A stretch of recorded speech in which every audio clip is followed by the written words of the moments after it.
In 1993, the FAA started warning pilots to stay away from a certain section of airspace over Alaska. The U.S. government was experimenting with a new breed of high-altitude electronic technology that was significantly altering the Alaskan airspace. The experiments continue to this day, and critics are warning that this project could have global effects that will destroy our planet.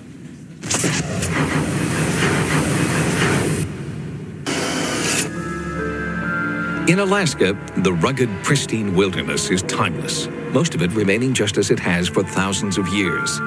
In the midst of all this natural beauty, just outside the small town of Gakona, stands an enormous and seemingly harmless antenna farm. It is a $100 million Air Force project known as HAARP, and critics of the soon-to-be completed facility charge it just may turn out to be the ultimate doomsday machine. It's got all the marks of Dr. Strangelove on it. HAARP is an acronym for High Frequency Active Auroral Research Program.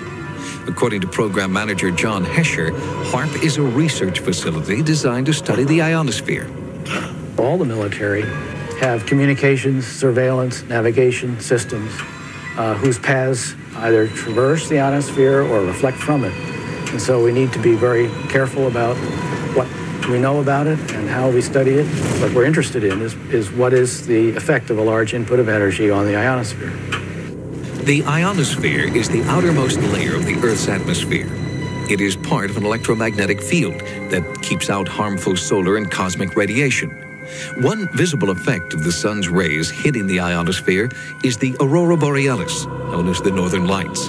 The ionosphere also plays a vital role in worldwide radio communication.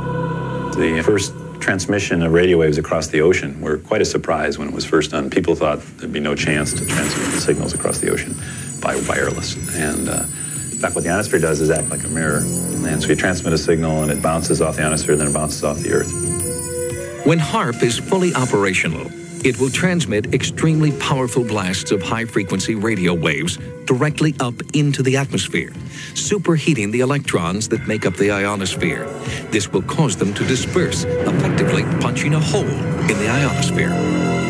But after you turn the instrument off, this thing kind of moves around and it gets replenished. And within a few minutes, it's back to where you can't even detect that there's a hole anymore. The Air Force says that manipulating the ionosphere and studying the effect will allow them to improve the efficiency of communications, navigation, and surveillance systems. But researchers outside the military see HAARP as a high-tech weapon with global implications. The way I see HAARP as it is right now, it is a premier, top-notch, high-energy radio physics experiment, and it has definite military applications. Journalist Mark Farmer lives in Alaska and has written about the potential impact of HAARP for both Jane's Defense Weekly and Popular Science magazine. He believes that HAARP will be used to take giant X-rays of Earth. Earth-penetrating tomography is a technique using extremely low-frequency radio waves. Today in geophysical probing, scientists will use explosives or a machine that thumps the ground to produce these waves, but HAARP will stimulate the auroral electrojet to make an antenna thousands of miles long that will emit these ELF waves. Farmer's research indicates that the extremely low-frequency waves would be capable of penetrating several kilometers into the Earth, ferreting out nuclear storage facilities and other underground military installations. This is producing surveillance systems able to detect stealthy cruise missiles and aircraft. These are systems that will enable us to communicate at higher data rates and at greater distances with our ballistic missile submarines. While the Air Force insists HAARP is not an offensive weapon and is necessary for continuing national security, Alaska native Nick Begich proposes a different scenario in this new book. The things that we found in other Air Force documents, one in particular was a document put together in '82. The document was called Low Intensity Conflict in Modern Technology, with a foreword by none other than Newt Gingrich. In one section spoke about using radio frequency radiation transmitters for disrupting human thinking, for basically debilitating troops invisibly by being able to bombard them with radio frequency that was tuned to just the right frequency, in just the right waveform, so as to totally disrupt their mental process and basically debilitate those troops. Because of HAARP's potential to disrupt the Earth's magnetic field, many observers are concerned that it will damage the biomagnetic sensors that migratory animals like salmon and birds depend upon. Anything that HAARP can do to the magnetic field is orders of magnitude smaller than the natural variations of the Earth's field. So I would have to say, no, there's nothing we can do to affect the salmon. But what generates the most concern by far is HAARP's ability to tamper with and punch holes in the ionosphere. The thing that one of the Air Force documents points out is that they want to use this heater to create enough energy in the ionosphere to get a runaway effect up to the next stabilizing level, whatever that might be.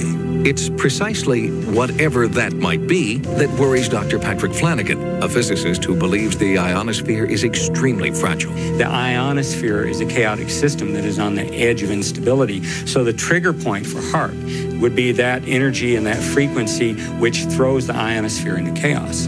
In other words, it would be that point which throws it over the edge.